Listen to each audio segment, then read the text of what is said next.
para que nos cuente, nos explique y sea como es un docente. Le vamos a pedir a quizás el más destacado geopolitólogo de la Argentina, un cordobés, Carlos Pereira Mele, que está con nosotros, entiendo, conectado para poder hablar del escenario histórico de la conflagración, el conflicto en Medio Oriente, pero sobre todo esto que presentamos, que es el nuevo equilibrio estratégico, si es que lo hay, entre Irán e Israel. Hola, Pereira Mele, ¿cómo estás? Hola, ¿qué tal? Muy buenas tardes, un gusto escucharlos. Un gusto que estés con nosotros, Carlos, en el programa Peronismo sin Gradualismo.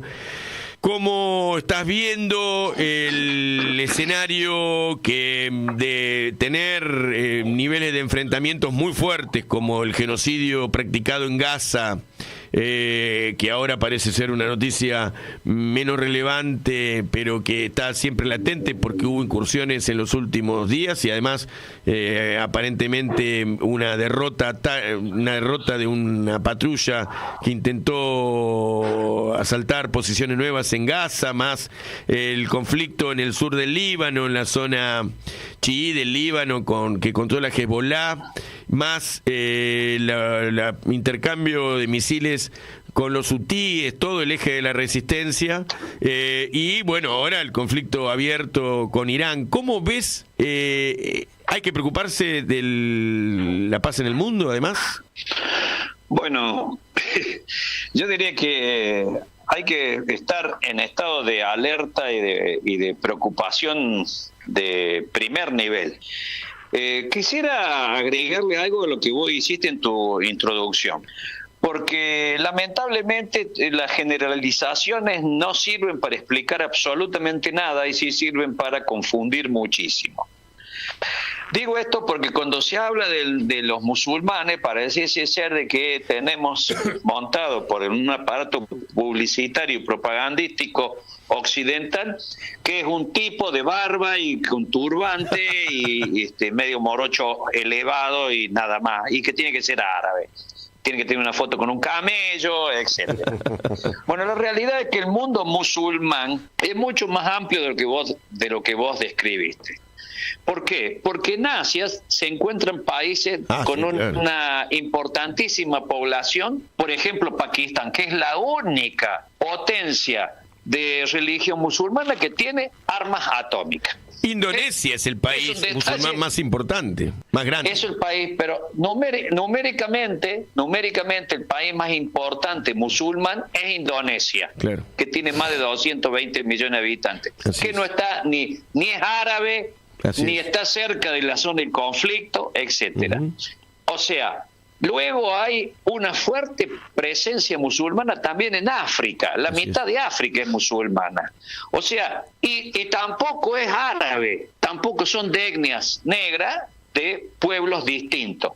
Y lo que se encuentra en África del Norte tampoco podremos definirlo como árabe, como los árabes del mal llamado Medio Oriente.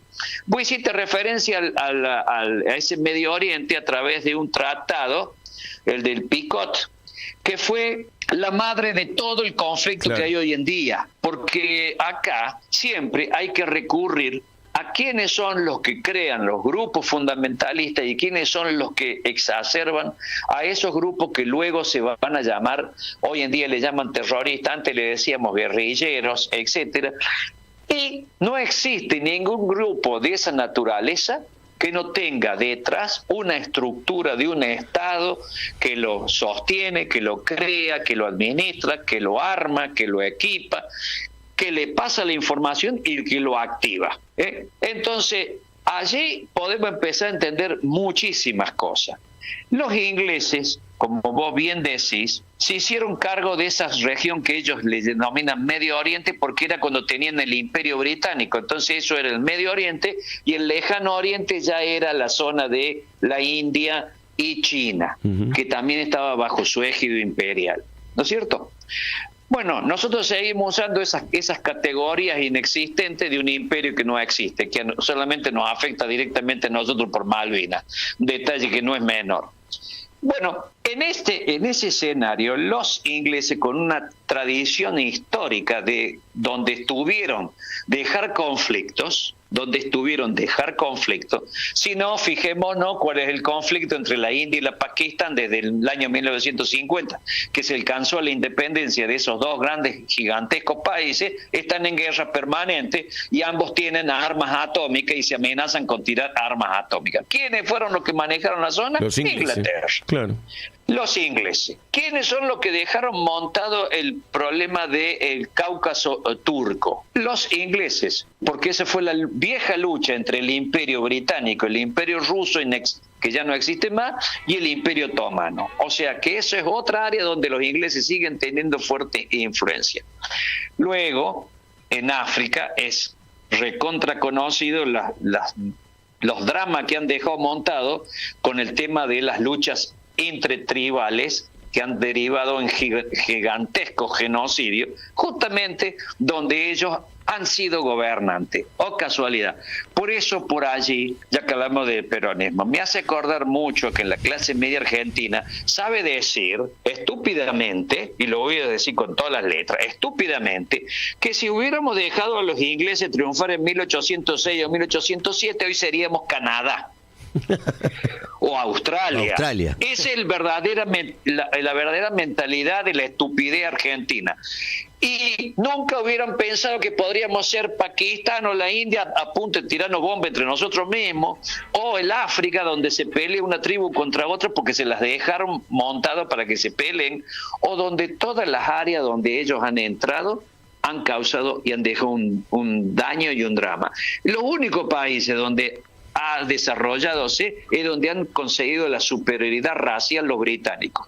O sea, ¿dónde ha sido? En Canadá, porque mataron a todos los que estaban antes y se quedaron Australia igual. Y Australia igual, y Nueva Zelanda igual. Igual. Entonces, ejercitaron el genocidio y ocuparon el territorio. Bueno, entonces digo esto porque si nosotros, la mayoría de los argentinos, no tenemos apellido inglés, entonces seríamos los parias de este país. Pero bueno, sigamos con el Medio Oriente, o el mal llamado Medio Oriente. En esa región, los ingleses, cuando dividen la región entre los franceses, otros buenos pícaros, unos buenos delincuentes, si no, fijémonos lo que han hecho con África hasta ahora. Lo que han hecho con el Líbano, que han hecho una receta parecida a la de los ingleses, todos divididos, una nación confesional, con la división de la cantidad de cupos de parlamentarios que llevan adelante una, entre comillas, democracia parlamentaria, y es una pelea por el territorio y por los cargos que genera que no haya unidad. Y el otro tema que hay que también explicar un poquito a la gente es que el Islam tampoco es monolítico. Claro. Tampoco es monolítico. ¿Por qué? Porque básicamente se habla siempre de los sunitas y de los chiitas, que son las dos grandes ramas. Es como decir el cristianismo, tenemos el cristianismo católico y el cristianismo ortodoxo, pero también tenemos el cristianismo protestante, que ¿cuántas variables tiene? Yo no soy estudioso de esas áreas, pero sé que están los testigos de Jehová, sé que están los marones, sé que están los mormones, sé que están los calvinistas, etcétera, etcétera. Y todos son grupos fundamentalistas dentro de la religión, porque la religión cristiana protestante es la más fundamentalista de todas. Las otras se han ido como debilitando. La católica ha dejado de ser tan fundamentalista. Esa iglesia fundamentalista, ¿hija de quién es? Bueno, hija del anglosajonismo. Claro. Entonces, Inglaterra hizo una iglesia para su revolución industrial, claro. Claro.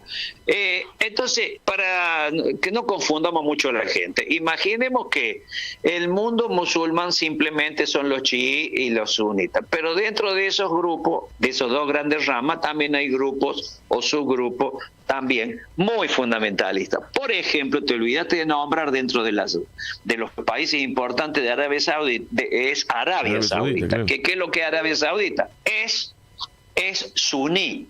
Pero además en Arabia Saudita están dos de los lugares más sagrados del mundo musulmán, la Meca y Medina, donde todos los años se hacen grandes peregrinaciones los religiosos musulmanes, ¿no? De todas las ramas.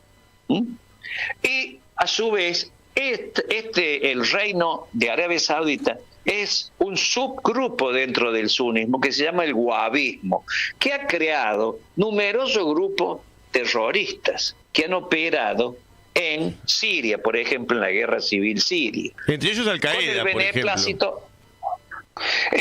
El grupo más famoso es el ISIS, que tanto se hablaba. El ISIS es una creación de los servicios de inteligencia occidentales junto con Arabia Saudita y Emiratos Árabes. Y Osama Bin Laden era saudí. Exactamente, por eso no es tan fácil venir a explicar el tema. Dicen, no, estos son los malos, aquellos son los buenos, estos se defienden, aquellos atacan, entonces ya tengo todo solucionado el problema y lo explico. No es así. Pues si fuera así, hubiéramos solucionado todos los problemas ya también. Y entonces no se pueden solucionar porque detrás de esta gigantesca lucha hay una lucha mayor, mucho más importante, que es el nuevo mundo en conformación. Entonces el nuevo mundo en conformación está discutiéndole poder a ese viejo mundo que fue el mundo occidental.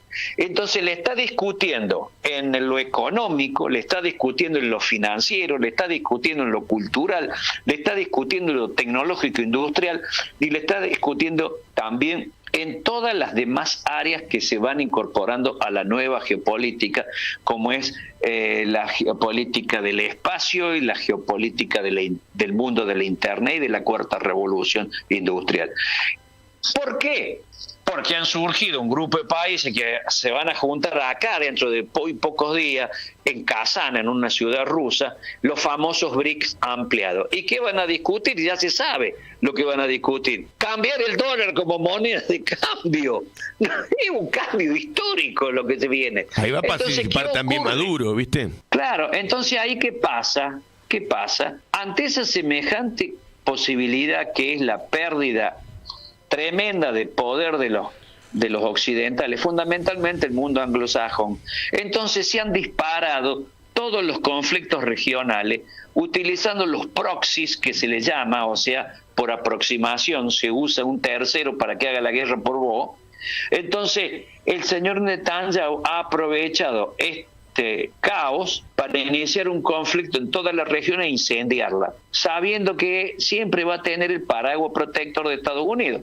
Y lo mismo está ocurriendo en Europa del Este, con un cómico que lo pusieron y que ahora no saben qué hacer con él, que se llama Zelensky, que está masacrando y haciendo desaparecer su propio país, que se llama Ucrania. Bueno, pero la guerra se han lanzado, los conflictos están desbocados y el mayor problema son estos 30 días que faltan para las elecciones en Estados Unidos. Fíjate lo que está ocurriendo. Hoy en día no se sabe bien quién gobierna Estados Unidos. Un John Biden que todos sabemos que tiene un problema de enfermedad senil avanzada, una vicepresidenta que está lanzada a campaña y un candidato opositor que está siendo cuestionado fuertemente por cierta postura que tiene. Entonces, la conducción estratégica del mundo occidental que tendría que ser Estados Unidos hoy no se está realizando. Y eso ha llevado a que todo esto, como les sabemos decir en los naipes, este tiene un 4 de copa para el truco, no sirve para nada, ¿no es cierto? Haz que se crea que es un as de basto y que puede cantar truco. Entonces, ¿qué ocurre? Se está viniendo una situación y viviendo y acercando una situación de peligrosidad altísima. Zelensky amenazó con tirar los misiles, eso que le han dado los europeos, ¿sobre qué? Sobre las plantas nucleares rusas de Kursk. Reacción rusa. 10 minutos después que dijo eso, Putin dijo, modifico la doctrina militar nuclear rusa. Si alguien se acerca pero con un mosquito a una de las plantas nucleares nuestras, nosotros bombardeamos la OTAN directamente. Lo han dicho públicamente, ha habido interconexiones entre ellos, etc. ¿Qué pasa en el otro lado? En el otro conflicto que está muy en boga hoy en día, que es el conflicto de huir hacia adelante de un Israel que ha cumplido hace 2 días atrás 1 año de una ofensiva sobre una zona que se llama Gaza, que para que la audiencia entienda, Gaza es en tamaño menos de la mitad de la ciudad de Buenos Aires, de la vieja capital federal, y allí malviven 1,5 millones de personas, sin ejército, sin fuerza aérea, sin marina, solamente con un grupo de milicianos que está todavía enfrentando, y que en las últimas horas nos hemos enterado de que a pesar de 1 año de bombardeo salvaje, de haber asesinado más de 45.000 civiles en la zona, 15.000 niños y no sé cuántos miles de mujeres, siguen combatiendo en las ruinas. O sea que no logró ese gigantesco ejército, que es uno de los ejércitos mejor equipados y preparados del mundo, que es el israelí, aplastar un grupo de milicianos armados con armas ligeras. Fíjate la diferencia. Y encima, ahora ha iniciado Netanyahu en su huida hacia adelante, porque sabe que si él pierde, va preso, porque está fuertemente cuestionada su política y fundamentalmente por actos de corrupción muy profundos que están determinados, ya basta por la justicia israelí. Entonces, ¿qué es lo que hace? Hace lo que hacen todos los políticos. Cuando yo tengo un problema interno, creo un problema externo para que todo el mundo mire a otro lado y no me mire a mí. Y entonces, ¿qué es lo que ha hecho? Ahora ha iniciado un conflicto contra otro estado, que es el estado del Líbano. Y también ha bombardeado zonas de Siria. O sea, estamos en presencia de una agresión de un estado contra otro estado. Esto no es que yo estoy peleando contra un grupo de terroristas, entre comillas. No, es una agresión de un estado, el estado de Israel, contra otro estado que se llama República del Líbano. No, y además el bombardeo a la base en Siria de Rusia configura una agresión directa a Rusia, porque bombardeó una base militar rusa, como hay de Rusia y de Estados Unidos en distintos lugares, con lo cual también tentó a Rusia a tener alguna acción militar. O sea, Israel está incendiando la región con ganas. Está incendiando la región. El único pequeño problema... Te faltó Yemen también, es ¿no? Que, no, por supuesto, no me dejaste llegar allí. Yemen, además, Yemen tiene una de las 2 llaves que es fundamental. Una de las 2 llaves de los pasos entre mares, que es el viejo control británico del mundo, que se hacía controlando los pasos marítimos, controlando el canal de Suez, y Gibraltar controla ¿qué? El mar Mediterráneo, no entra ni sale nadie. El paso se llama Bab el-Mandeb. Claro, el paso de Bab el-Mandeb es el que entra del Índico a el Mar Rojo y de ahí el canal Suez. Pero ahí hay un estrecho de apenas 22 kilómetros entre costa africana y costa de Asia, que está bajo control de los Houthi, y pueden tranquilamente meterle cualquier bombazo a buques que se vayan por ahí. Por eso se han disparado los precios internacionales, porque muchos buques que usan ese camino, que es el más corto para llegar a Europa, ahora tienen que dar toda la vuelta por África y entrar por Gibraltar para poder llegar al mar Mediterráneo, cuando este corte es un tercio el recorrido, es más corto el que se usa por el Mar Rojo. Y el otro paso, que también es de gran importancia, el estrecho de Hormuz, que está en el Golfo Pérsico, y que una de las costas las maneja Irán.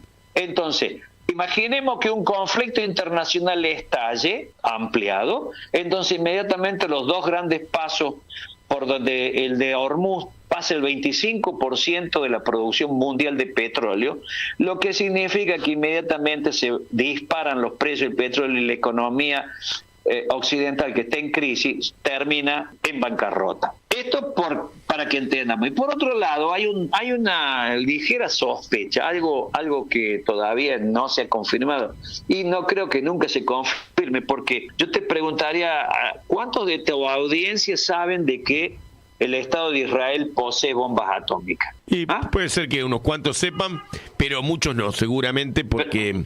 La mayoría cree que sabe que no tiene ni noticia de que Israel es una potencia con armamento nuclear. Y que semioficialmente es reconocido eso ya por todas las potencias nucleares del mundo.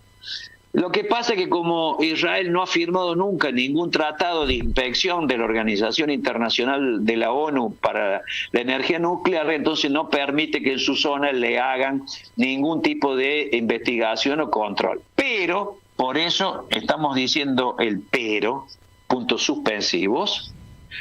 En los últimos días ha ocurrido un sospechoso terremoto en un desierto en Irán. A 3.000 metros, o sea, 3 kilómetros bajo tierra. O sea, es superficial para hablar cuando se habla de terremoto. Hay mucha sospecha de que eso fue una explosión nuclear. Una prueba nuclear. O sea, una prueba nuclear. O sea, como un aviso previo que haría Irán a Israel y a Estados Unidos, de que si a mí me atacan, yo tengo esta herramienta. Y siguiendo el mismo proceso que hacen los israelíes, no van a decir que la tienen, ni tampoco van a permitir que los investiguen más para ver si es cierto. Por lo tanto, ¿a qué podemos arribar? Que la situación es por demás de un riesgo mundial impresionante. Porque un intercambio de bombas nucleares tácticas evidentemente va a derivar en la utilización de armas nucleares estratégicas. Quiero hacer una diferencia. Las armas nucleares tácticas son armas de mediano alcance, pero además de no alto poder destructivo. Son terribles, pero es de un poder más o menos de 20 kilómetros alrededor de donde explota y destruye absolutamente todo. Esas armas son las que supuestamente se utilizarían en un conflicto entre la OTAN y Rusia, ¿no? Y si se da, por cierto, esto de la prueba nuclear iraní, también se podría usar ese tipo de armas en el mal llamado Medio Oriente o esa zona. El tema es quién controla a quién hoy en día, porque si están todos los 4 de copa que hicimos referencia, creyéndose que son adebasto y que pueden arrastrar a quien sea y hacer lo que quieran, entonces el mundo está viviendo en un momento de una peligrosidad increíble, tremenda, altísima, porque ¿quién le pone, como decimos tradicionalmente, el cascabel al gato? Si Estados Unidos no tiene hoy en día la dimensión como para apretarle el cuello a Netanyahu, decir frenate acá, porque ¿cuántas veces le ha dicho John Biden, basta, no crucé la línea roja, no hagas esto, y Netanyahu siguió adelante? ¿Cuántas veces le han dicho a Zelensky, no hagas más esto, y atacó Kursk, que es una provincia rusa? Sí, eso es lo que muestra también que para el análisis que han hecho muchos de que era una guerra proxy, inclusive la posibilidad de que Irán no es marioneta de nadie, pero estuviera por detrás en el desarrollo de alguna armamento y en el conflicto Rusia, y por otro lado como un aliado superior en capacidad militar Estados Unidos de Israel, pero eso que estás diciendo vos derrumba la hipótesis de que inclusive un enfrentamiento entre Irán e Israel fuera proxy, porque y en el fondo estuvieran en Rusia y Estados Unidos, porque lejos de ser un remix de la Guerra Fría, es un conflicto con elementos locales, de dos potencias, de dos países que son potentes históricamente. Uno maneja el capital mundial desde su penetración por el sionismo en el sector financiero, y en el caso de Irán, por supuesto, como decíamos, es una gran nación que tiene hace por lo menos 500 años las mismas fronteras y tiene una raíz de miles de años. Así que aquí se está hablando ya de dos países desbocados en una guerra, en un enfrentamiento sin control mundial, ¿no? No, por supuesto. Y además que, por ejemplo, en Israel, cada día que pasa, habremos visto la oleada de población israelí que sale a la calle a protestar contra el gobierno porque dice no ha hecho nada para recuperar a los rehenes. Los mismos israelíes están en la calle protestando eso. Los familiares le han dicho cuántas veces en la cara: usted no ha hecho nada, usted no ha negociado. Es más, fijémonos el nivel. Se estaba negociando con el jefe de Hamas, que vivía en Qatar. Claro. En la ciudad de Teherán, y lo mataron. Exacto, y lo asesinaron.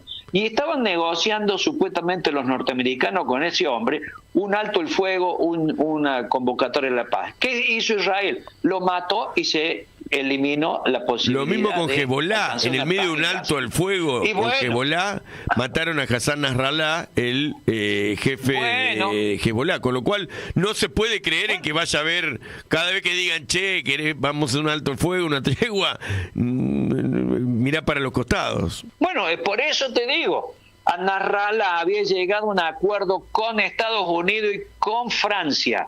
Lo dijo el ministro de Relaciones Exteriores del Líbano. Hace unas horas lograron un acuerdo de un alto el fuego de Hezbollah con Israel, y instantes después lo asesinó las Fuerzas Armadas israelíes, lo asesinaron a Nasrallah. ¿Qué significa eso? Que rompieron el puente para alcanzar la paz. ¿Qué significa eso? Que la banda de Netanyahu no quiere paz. Lo que la banda de Netanyahu quiere es ampliar el conflicto a límites nunca antes alcanzados. ¿Y eso qué significa? Que Estados Unidos no tiene la influencia que tuviera, claro. Porque si hubiera sido en otra época, con otros presidentes, a saber lo que le hubiera pasado a Netanyahu. También se hubiera ahogado en alguna bañadera cuando se estaba duchando.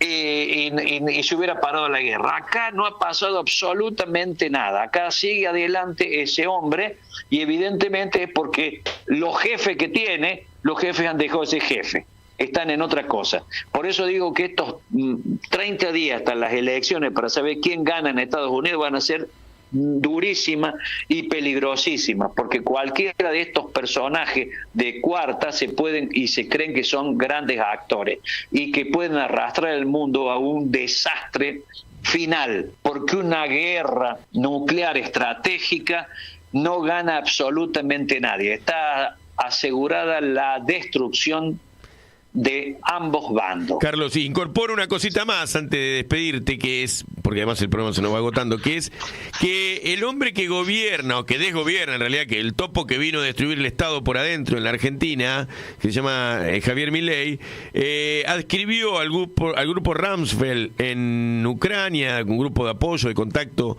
con Ucrania para intervenir directa o indirectamente en la guerra, y plantea, en el caso de Israel, trasladar la embajada argentina a Jerusalén, lo cual también modifica lo que se hace históricamente, que es que las embajadas en Israel están en Tel Aviv, pero además está planteando poner a la Argentina en un conflicto que no nos corresponde, y además les ha ofrecido todo tipo de ayuda, con lo cual, este hombre que además es el segundo en el mundo que se plantea presidente sionista, porque no creo que Netanyahu tenga la adscripción al sionismo tan extrema que tiene el presidente Milei, que públicamente dice que adhiere a una secta sionista abierta, digamos, claramente sionista, que se llama Chabad Lubavitch. Entonces, a nosotros nos han metido de cabeza en dos guerras que no tienen ningún tipo de pie ni cabeza, ¿no? Este hombre que juega la guerra también en el marco interno con los estudiantes universitarios, etcétera. Bueno, mire, Yo creo que en el futuro va a tener que hacerse un manual de psiquiatría estudiando el caso de Javier Milei, porque lamentablemente es una persona que se nota que es un enfermo mental y que no tiene las capacidades totalmente completas como para la conducción de absolutamente nada. Sin embargo, los factores de poder lo instalaron allí y allí está. El tema es, estimado, que ¿quiénes son los que se benefician detrás de él? Ahí es donde está la clave del asunto. ¿Y por qué nos han introducido en ese esquema, en un esquema peligrosísimo, con serias posibilidades de que la Argentina pueda sufrir muchos daños, más de lo que se está ejerciendo en la población, basándola en el hambre, en la desocupación, en la destrucción de su aparato industrial, productivo, etcétera, y que va a terminar mal, porque todos sabemos que este asunto de tener el dólar planchado y de tener las supuestas variables controladas es porque no ha pagado absolutamente nada a nadie y porque prácticamente lo único que hace es acumular dinero para pagar intereses de deuda externa y nada más, y eso sabemos que tiene patas cortas.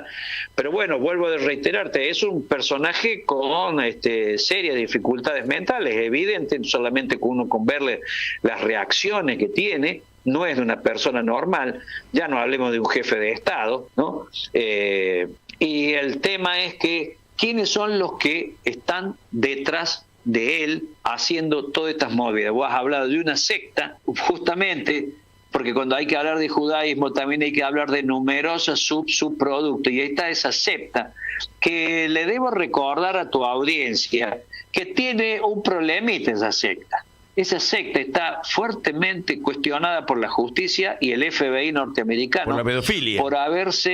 Por la pedofilia, por temas de pedofilia. Y fue allanado el local central, la iglesia central, como es la sinagoga principal en Nueva York, persiguiendo por pedofilia, y metieron en cana a varios. Exactamente. Entonces, eso, atrás de toda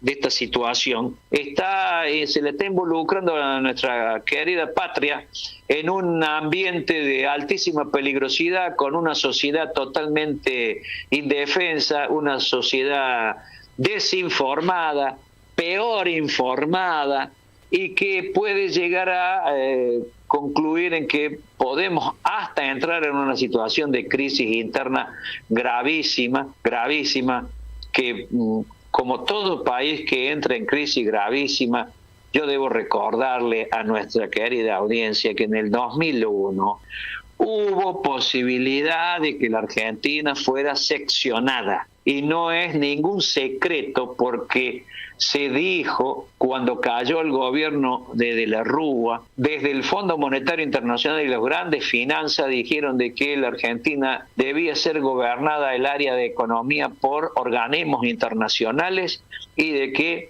su Patagonia tenía que ser la garantía para pagar la deuda externa. Milagrosamente, no sé, apareció Duhalde con otras cosas y zafamos de esa alternativa, pero el planteo se hizo formalmente, no es teoría de complot. Lo que pasa es que, bueno, vivimos en un mundo en el que la desinformación es la reina y la confusión es el consorte.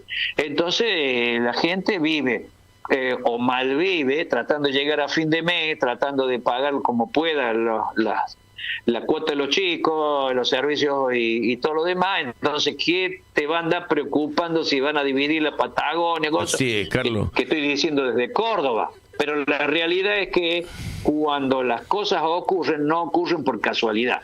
Es un proceso que arranca de hace larga data. Y es la consecuencia de haber... Te quiero terminar con esto. Sí. Es la consecuencia de haber vivido el tsunami de lo que es el neoliberalismo. Así es. Carlos Pereira Mele, cordobés, director de Dossier Geopolítico. La última pregunta. ¿De Belgrano o de Talleres? Diga. Yo de Talleres. De Talleres. Bueno, hincha de la T, pasó por Peronismo sin Gradualismo. Un abrazo enorme, Carlos, muchas gracias. Recomendable, muy recomendable, me encanta, te lo digo siempre, Dossier Geopolítico debe ser el mejor portal de geopolítica que hay en la Argentina. Así que te mando un fuerte abrazo, gracias. Gracias, estimado, un abrazo a todos.